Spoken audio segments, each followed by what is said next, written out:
Hello guys, welcome to my YouTube channel. आज के इस वीडियो में हम फिर देखेंगे रोटेशनल मोशन। तो जैसा कि अब तक देख चुके हैं, इसके 14th पार्ट, ये आपका 15th पार्ट होगा। अभी कुछ और भी बहुत सारे प्रॉब्लम हैं जो कंसेप्चुअल प्रॉब्लम है, उसको एक एक करके हम डील करेंगे। होपफुली ये 3-4 लेक्चर में ये खत्म हो जाएगा। तो आइए अब हम देखते हैं रोटेशनल मोशन का एक बहुत बेसिक सा क्वेश्चन। और ये क्वेश्चन हाल फिलहाल ही पूछा गया है, यानी जेईई 2016 में ये क्वेश्चन पूछा है। तो इसमें कुछ ऐसा है, ए wooden stick, a uniform wooden stick of mass that is 1.6 kg,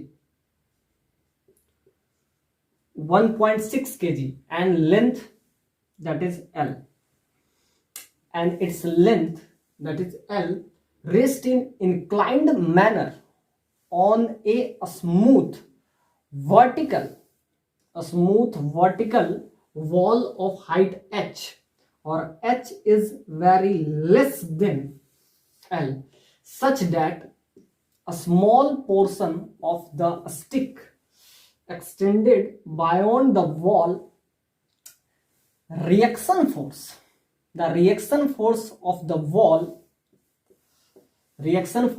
wall stick in perpendicular to the stick makes the angle that is 30 degree with the wall, and bottom of the stick is on the rough floor.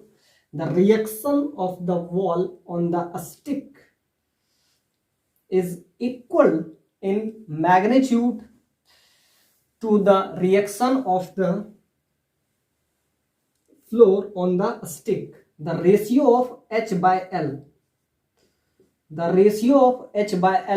and friction force, that is a capital F, at the center of the stick, at the bottom of the stick.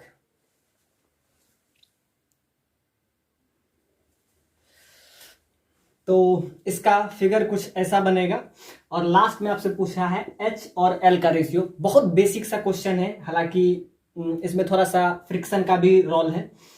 और अब हम जो भी problem कर रहे हैं सारा mechanics based problem है, all this is based on mechanics part, और उसको हम इसी मंथ में खत्म कर देंगे, जनवरी टू फेब में। सो पूरा फोकस हमारा मैकेनिक्स पार्ट पे रहेगा, चाहे वो फ्रिक्शन का प्रॉब्लम हो, वर्क पावर एनर्जी का हो, और एसएचएम तो एक अलग टॉपिक है। और एक ग्रेविटेशन, एक बहुत ही कंसेप्चुअल चैप्टर है ग्रेविटेशन, उसको हम कवर करके इसको पूरे सीरीज को अगले मंथ तक होपफुली जितने भी प्रॉब्लम हैं प्रीवियस ईयर पीवाईक्यू में जितने भी क्वेश्चन है सारे को हम इसमें कवर करेंगे।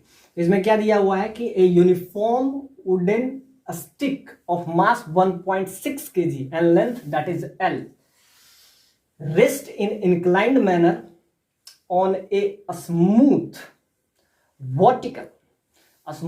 vertical wall of height that is H, or H is less than L, such that the small portion of the stick extend, यानी कि इसका जो स्मॉल पोर्शन है ये कुछ इस टाइप से स्टिक रहता है। तो ये कुछ ऐसा है, ये इस टाइप से है। Beyond the wall, the reaction force of the wall sticks in perpendicular to the stick. The stick makes 30 degree. तो ये एंगल आपको दे दिया हुआ है, this is 30 degree. Sticks make the 30 degree with the ball of the bottom के साथ 30 degree का angle बना रहा है ऑन रफ, यानी कि ये जो सरफेस है ये आपका क्या है, रफ फ्लोर है आपका, rough floor. The reaction on the wall on the stick is equal in magnitude to the reaction of the floor on the stick, the ratio of H by L। तो इसका value आपसे पूछा है। Friction force that is capital F at the bottom of a stick, यानी कि ये यहां पे आप फ्रिक्शन बताइए। तो ये थोड़ा सा पीछे एक्सटेंड होगा, तो आप लास्ट में आप फ्रिक्शन फोर्स भी बताइए, और लास्ट में आपसे पूछ रहा है एच और एल का रेशियो, और क्या पूछ रहा है, फ्रिक्शन फोर्स। 4 ऑप्शन है, होपफुली एक एक करके हम सारे पॉसिबिलिटी को एक्सप्लोर करेंगे और सारे को एक एक करके वेरीफाई इस टाइप से देखते हैं। तो ये लेडर है, ये आपका समझिए कि रोड है, इसका लेंथ L/2 इधर और L/2, तो ये आपका है सेंटर ऑफ मास COM। अब नीचे लगेगा, सिंपल सा बात है, नीचे लगेगा mg, अगर मास इसका m है और m का वैल्यू आपको 1.6 kg दिया हुआ है। अब ध्यान से देखिए, इस सरफेस पे इधर नॉर्मल लगेगा, इस प्लेन पे ये नॉर्मल लगेगा। अब ध्यान से देखिए, ये आपका वॉल है, ये वॉल है जिसका हाइट आपको h दे दिया हुआ है, और ये इस सरफेस पे नॉर्मल लगाएगा, और ये एंगल बॉटम के साथ आपको 30 डिग्री का एंगल दे दिया है।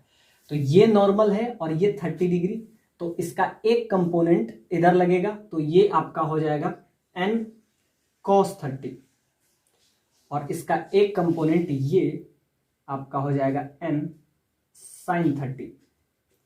अब सिंपल सा बात है, ये बहुत बेसिक सा क्वेश्चन है कि ये पीछे स्लाइड करने का कोशिश करेगा, और ये आपको दिया गया है कि rough horizontal surface, rough horizontal surface है, ये पीछे स्लाइड करने का कोशिश करेगा। तो friction is always acting on it, resist the motion, तो ये पीछे स्लाइड करने का कोशिश करेगा, ये स्लाइड पीछे करने का कोशिश करेगा, तो इस पे फ्रिक्शन आगे लगेगा।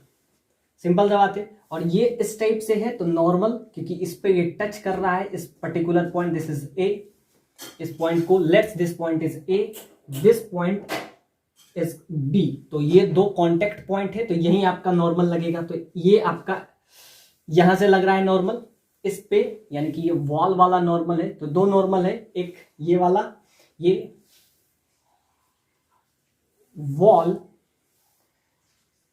वॉल एंड ये आप लेडर समझ लीजिए, या वुडन ब्लॉक है, वुडन ब्लॉक, तो ये आपका यहां से नॉर्मल हुआ, और एक नॉर्मल हुआ ये आपका फ्लोर और सरफेस, रफ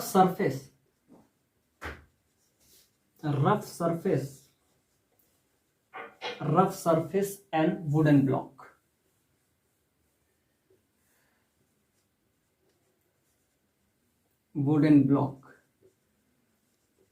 अब ध्यान से देखिए, ये जब पीछे स्लाइड करने का कोशिश करेगा तो फ्रिक्शन इस पे आगे लगेगा। तो अब हम देखते हैं, बेसिक क्वेश्चन है, एट इक्विलिब्रियम पोजीशन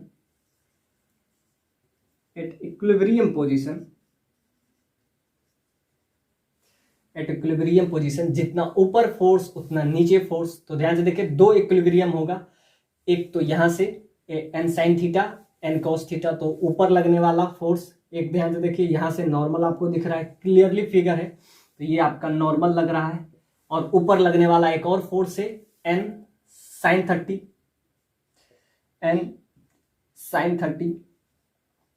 तो एट इक्विलिब्रियम पोजीशन, अगर इसको हम ले लेते हैं, let's this is y axis, तो इक्विलिब्रियम ऑन y एक्सिस, तो y एक्सिस के अबाउट तो मोशन नहीं होगा, मोशन जो भी हो रहा है वो x एक्सिस के तरफ हो रहा है। सो this is x axis, and this is y axis.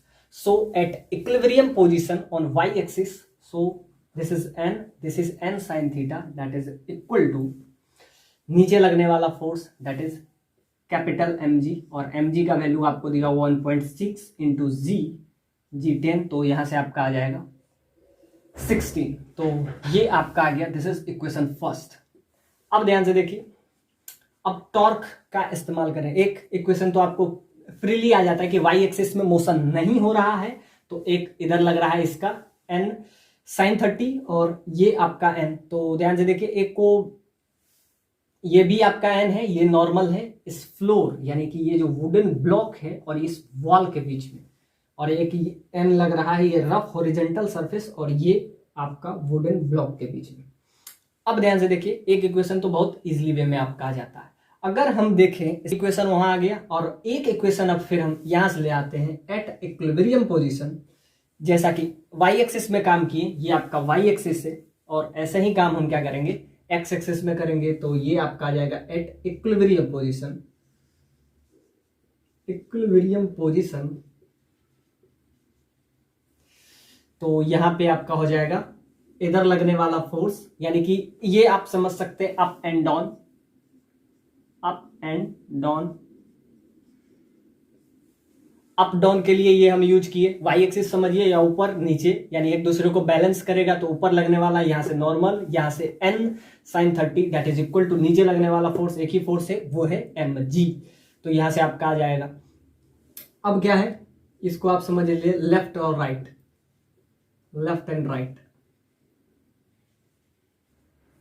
Left right position पे होगा। तो इधर लगने वाला फोर्स, इधर लगने वाला फोर्स आपका है n cos 30 that is equal to इधर लगने वाला फोर्स दैट इज फ्रिक्शन। तो ये समझिए लेफ्ट, तो ये राइट लगने वाला, इधर लेफ्ट लगने वाला, एक दूसरे को बैलेंस कर लेंगे। अब ध्यान से देखिए, तो यहां से आपका क्या आ जाएगा, ये दोनों इक्वेशन को सॉल्व कर लीजिए। ये आपका इक्वेशन सेकंड आ गया from equation first and equation second. तो n का वैल्यू यहां से cos 30 that is equal to √3/2 that is equal to friction F। ये भी आपसे पूछा है, नॉर्मल का वैल्यू वहां से अगर हम निकाल लेते हैं तो नॉर्मल का वैल्यू आपका हो जाएगा small n plus sin 30 that is 1/2 that is equal to 16। तो यहां से आपका आ जाएगा 3n/2 that is equal to 16। So n का वैल्यू आपका आ जाएगा 32/3। तो बेसिक दोनों को सॉल्व कर लीजिए। तो n का वैल्यू यहां से आ जाता है 32/3 into √3/2 that is equal to F।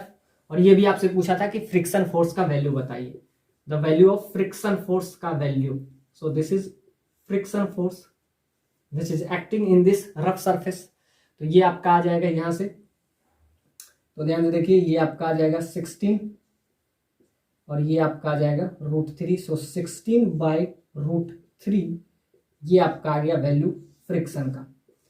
अब क्या करें, ये तो बहुत बेसिक सा क्वेश्चन था, क्या लगा दिए, ऊपर जितना फोर्स है उतना नीचे, जितना लेफ्ट उतना राइट। अब हम इसमें यूज करते हैं लास्ट, इसीलिए ये रोटेशन में क्वेश्चन है, और वो हम यूज करेंगे टॉर्क। तो टॉर्क इस बी पॉइंट पे अगर हम देखें, torque at the point B, torque at point B, B point पे अगर टॉर्क की बात करें तो यहां से दो फोर्स पास कर रहा है, और जो जो फोर्स उसी पॉइंट से होके जाता है उसका टॉर्क 0 होता है। आप यहां भी टॉर्क ले सकते थे इस पॉइंट पे, इसको O ले लेते हैं, this is A, this is B and this is O। लेकिन हम इसी पॉइंट पे इसलिए ले रहे हैं क्योंकि टॉर्क उस पॉइंट पे लीजिए जहां पे ज्यादा फोर्स है, क्योंकि उसके वजह से, यानी ये इसके वजह से फोर्स, इसके वजह से टॉर्क 0, इसके वजह से टॉर्क 0 हो जाएगा। अब बचेगा सिर्फ एक इसके वजह से और एक इसके वजह से ले लेंगे। तो अब हम देखते हैं torque at the point B. आप ले सकते हैं ओ पे भी, torque at the point O A, लेकिन इससे बहुत सारा फोर्स पास कर रहा है जिससे बैलेंस करना। तो ध्यान से देखिए, इधर आप ऐसा समझिएगा कि एक इधर फोर्स लग रहा है और एक इधर फोर्स लग रहा है। तो यहां से इन दोनों की वजह से 0, एक ये बचेगा और एक ये दोनों फोर्स की वजह से। तो torque at the point B अगर हम निकालें तो यहां से आपका आ जाएगा torque at the point B, torque at point B, at point B, B point पे अगर हम टॉर्क निकालें तो सिंपल सा बात है, इसके वजह से नॉर्मल यहीं से पास कर रहा है, तो परपेंडिकुलर डिस्टेंस टॉर्क होता क्या है, torque that is simply equal to R cross F, simply R cross F। यहाँ पे R 0 है क्योंकि परपेंडिकुलर डिस्टेंस अगर इसी पॉइंट से जा रहा है तो परपेंडिकुलर डिस्टेंस 0, सो F इसके वजह से भी 0। अब कौन सा बचा, एक ध्यान से देखिए, ये इसको क्लॉकवाइज सेंस में मूव करवाना चाहेगा, ये क्लॉकवाइज सेंस में। अब ध्यान से देखिए, एक फोर्स ये भी है normal sine theta, N sine theta, तो ये इसको एंटी क्लॉकवाइज, तो ये हो जाएगा ACW, तो ACW होगा। और ये अब ये है इधर, तो ये इसको इधर यानी ये क्लॉकवाइज सेंस में इसको रोटेट कराना चाहेगा। अब ध्यान से देखिए, ये इसको एंटी क्लॉकवाइज और ये भी इसको एंटी क्लॉकवाइज, ये भी इसको anti clockwise.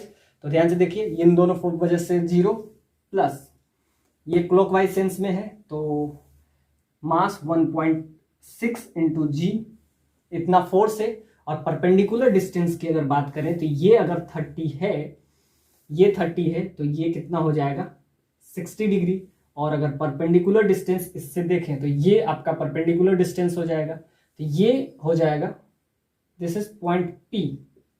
So OP that is ये L/2 है, सो L/2 sin 60, ये 30 है तो ये 60 हो जाएगा।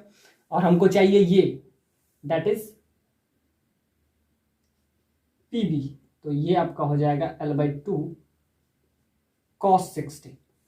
ध्यान से देखिए, ये हमको चाहिए यहां से परपेंडिकुलर डिस्टेंस, क्योंकि टॉर्क हम ले रहे हैं B पॉइंट, तो B पॉइंट से ये इसको किधर क्लॉकवाइज सेंस में रोटेट कराना चाहेगा। तो force that is mg force है, सेंटर ऑफ मास यहीं पे है COM सेंटर ऑफ मास, ये रोटेट इसको क्लॉकवाइज सेंस में करवाना चाहेगा।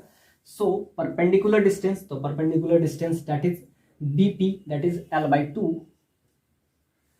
L/2 cos 60 sin 60, ये वाला हो जाएगा। अब ध्यान से देखिए, अब इसके वजह से अब ये हो गया क्लॉकवाइज सेंस में। अब बाकी एंटी क्लॉकवाइज सेंस में ये इसको रोटेट कराना चाहेगा n cos 30, या इसी की वजह से देख लेते हैं डायरेक्ट, एक ही कंपोनेंट का देख लेते हैं। तो ये इसको एंटी क्लॉकवाइज सेंस में रोटेट कराना चाहेगा, ये नॉर्मल। और यहां से परपेंडिकुलर डिस्टेंस, तो यहां से परपेंडिकुलर डिस्टेंस हम ले लेते हैं टोटल L, ये L/2 ये L/2, तो ये आपका आ जाएगा N into L, total L distance. तो ये यहां से आपका आ जाएगा। और इसका अगर देखें तो इसका टोटल आपका L आ जाएगा। यहां से अगर परपेंडिकुलर डिस्टेंस देखें तो परपेंडिकुलर डिस्टेंस इस पॉइंट और इस पॉइंट के बीच में अगर हम देखें तो ये टोटल L/2 है, परपेंडिकुलर डिस्टेंस ये हो जाएगा। इस पॉइंट को नीचे लिए तो ये आपका सपोज दैट ये अगर P है तो इसको ले लेते हैं D। तो हमको जब भी चाहिए तो डिस्टेंस तो ये भी है, लेकिन हमको चाहिए परपेंडिकुलर डिस्टेंस। तो परपेंडिकुलर डिस्टेंस इसको हम फॉल करेंगे तो ये B से D सा, सो BD is it's perpendicular distance. अब ध्यान से देखिए, ये 60 है, ये H है, तो ये हाइट अगर हम निकालें दैट इज BD। तो इस ट्रायंगल में अगर हम ले लेते हैं sin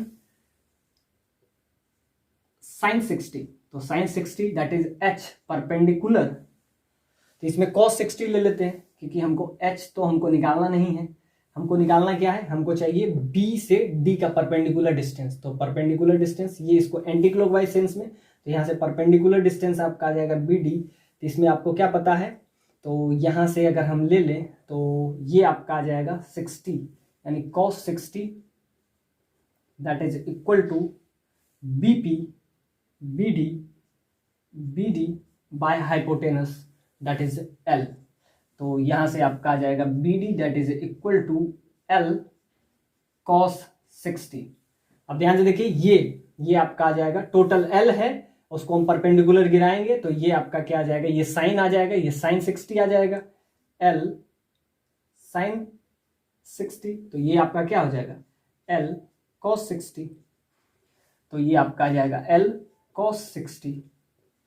अब ध्यान से देखिए, ये सारा 0 हो जाएगा, बाकी जो भी फोर्स है उसके वजह से डायरेक्ट, तो यहां से आपका n का वैल्यू भी पता है। तो और आपसे पूछ रहा है, ध्यान से देखिए टोटल लेंथ आपको L दे दिया हुआ है, तो ये लेंथ को इसका लेंथ हम ले लेते हैं, let's its length is total. अगर ये L होता तब तो वही लेते L/2 cos 60, लेकिन इसको सपोज टू बी x है, ऐसा कुछ नहीं दिया हुआ है, तो यहां से x का वैल्यू आ जाएगा, नॉर्मल का वैल्यू आपको पहले से पता है, तो x का वैल्यू यहां से आ जाएगा। तो ये इक्वेशन सेकंड हो जाएगा। क्या किए, mg नॉर्मल लग रहा है, इसको एंटी क्लॉकवाइज सेंस में, ये ACW एंटी क्लॉकवाइज सेंस में ये रोटेट कराना चाहेगा।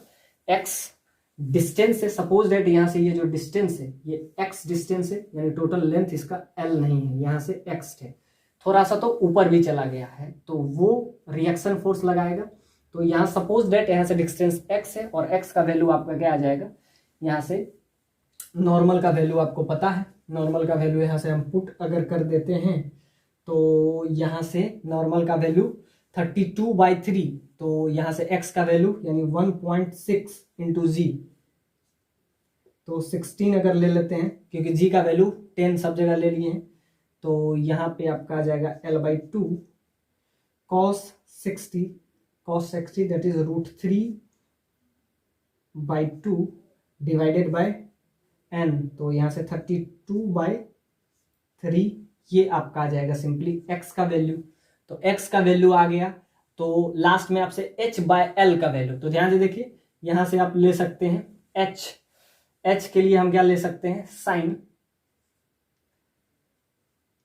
ये टोटल x टोटल h, तो साइन 60 अगर यहां से हम ले लें तो sine 60 that is equal to √3/2 that is equal to, तो यहां से ये h/x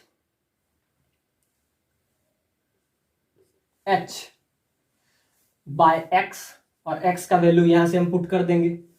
तो ध्यान से देखिए यहां से आपका क्या आ जाएगा, h आ जाएगा, लास्ट में h और l का रेशियो पूछ लिया है, तो अब यहां से आपका सारा निकल जाएगा। तो इसको बस इजी कर लीजिए, ये आपका आ जाएगा 3√3/16, तो h और l का रेशियो आपका यही आ जाएगा। सो this is good problem, this is ask in जोई।